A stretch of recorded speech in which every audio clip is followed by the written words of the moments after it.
It's a Sunday afternoon. Nothing is wrong. The day is quiet. The light is soft. You have nowhere to be, and yet something in your chest is tight. Something low and familiar, not quite sadness, not quite anxiety, just a weight you can't locate. You've felt it most of your life. Sometimes it's louder, sometimes it's barely there, but it never fully goes away.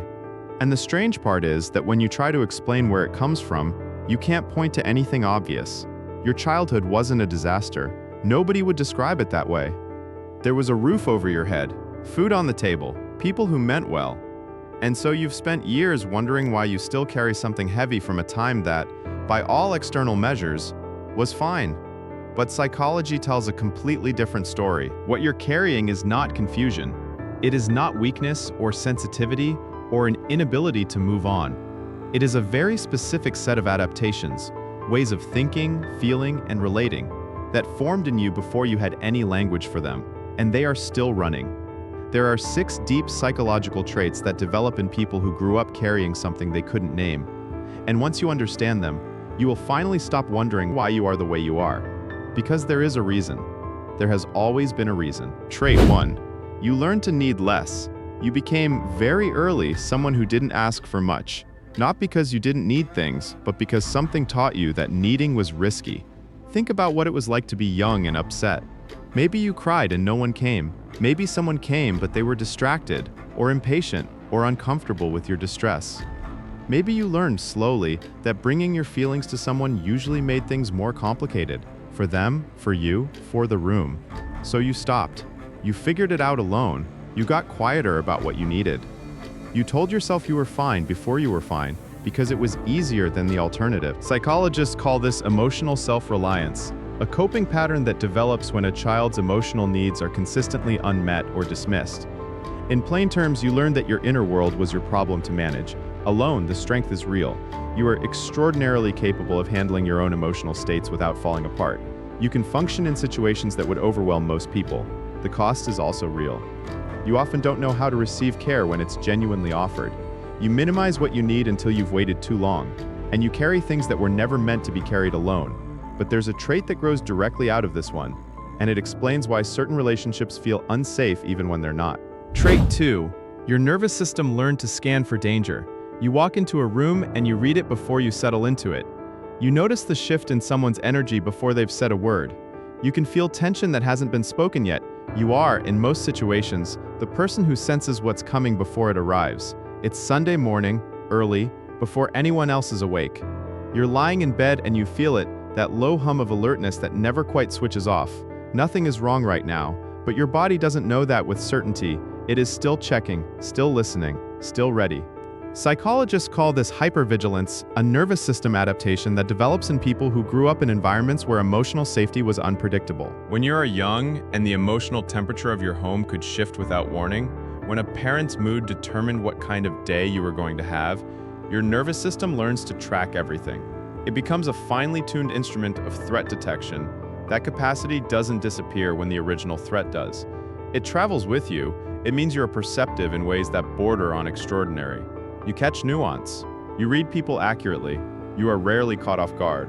The shadow side is that your body lives in a state of low-level readiness that was never meant to be permanent, and you're exhausted in a way that sleep doesn't fix. If this already feels uncomfortably accurate, if you want psychology that explains your mind instead of telling you to fix it, you're welcome to subscribe. Trait 3. You built a self that was easier for others to be around. This one is subtle, but once you see it, you'll see it everywhere. At some point in your childhood, you figured out, not consciously, not as a decision, that certain versions of you were more welcome than others. The quieter you, the more agreeable you, the you that didn't take up too much space or ask too many questions or feel things too loudly, and so you became that version, not because you were told to, but because children are extraordinarily good at reading what is wanted from them, and extraordinarily motivated to provide it. Psychologists call this a survival identity, a personality structure that forms not around who you actually are, but around who you needed to be in order to receive love, approval, or safety. In plain terms, you shaped yourself around the needs of the people who were supposed to be shaping themselves around you. The result is someone who is deeply attuned to others, socially intelligent, and remarkably good at making people feel comfortable. The cost is that somewhere under all of that accommodation, there is a version of you that never got to be fully expressed. and you spend a lot of your adult life wondering who that person actually is. There's something I want to say here before we go further, because this is the part that lands differently when you're sitting with it alone. Late at night or early in the morning, when the busyness has stopped and there's nothing left to fill the quiet with, and you find yourself thinking about someone, a parent maybe, or a version of your childhood home, and you feel something complicated. Not quite grief, not quite anger. Something in between that doesn't have a clean name. Because the thing about emotional neglect is that it doesn't announce itself.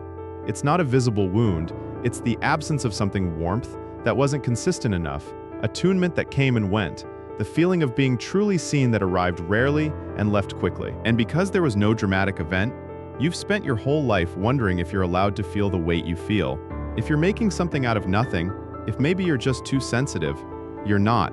What was missing was real, and the weight you carry is the exact shape of what you needed and didn't fully receive. Trait 4. You struggle to trust that good things will stay. Someone is kind to you, consistently, genuinely kind, and instead of simply receiving it, instead of relaxing into it, something in you waits. You wait for the shift, for the moment when the warmth cools, for the version of this person that you're sure is coming, not because you're paranoid, not because the relationship is actually unsafe, but because your internal working model, the psychological blueprint your mind formed in childhood about how relationships work, says that warmth is temporary, that people who seem safe will eventually prove otherwise, that it's smarter to stay slightly guarded than to fully trust and be caught off guard when things change. Psychologists describe internal working models as the relational templates formed in early attachment, the deep, mostly unconscious beliefs about whether other people are trustworthy, whether you're worthy of consistent love, and whether relationships are fundamentally safe or fundamentally risky. When those templates were formed in conditions of inconsistency, you carry a quiet expectation of loss into every relationship you enter. The strength here is real. You're not naive. You're not easily manipulated. You see people clearly with a complexity most people don't develop until much later, and you are capable, when you feel safe, of a quality of loyalty and presence that is extraordinarily rare. But the next trait is the one most people with this history never see coming. Trait 5. You grieve things other people don't notice losing.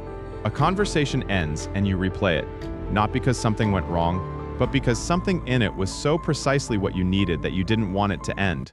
A relationship shifts, a season closes, someone moves away, or grows in a different direction, and the loss lands in you with a weight that feels disproportionate. People tell you to move on. They don't understand why this particular thing hit you so hard, but you know because you learned early that warmth was not guaranteed. That connection was not a given. That the good things, the moments of real attunement and genuine closeness, were precious in a way you couldn't explain, because you couldn't explain what it was like to have needed them so badly for so long. Psychologists link this to emotional granularity, the capacity to register emotional experience with unusual precision and depth. People with a history of emotional neglect often develop a heightened sensitivity to connection and its absence because they spent so many formative years tracking it carefully.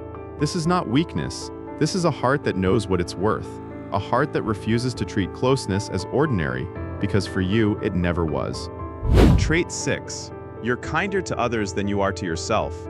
You would never say to someone you love the things you say to yourself.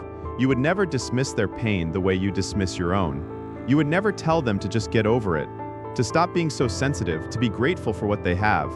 But you say all of this to yourself regularly without noticing, because the voice that tells you your needs are too much, that your feelings are inconvenient, that you should be further along by now, that voice was not born inside you. It was absorbed. It is the echo of an environment that didn't have enough space for all of you.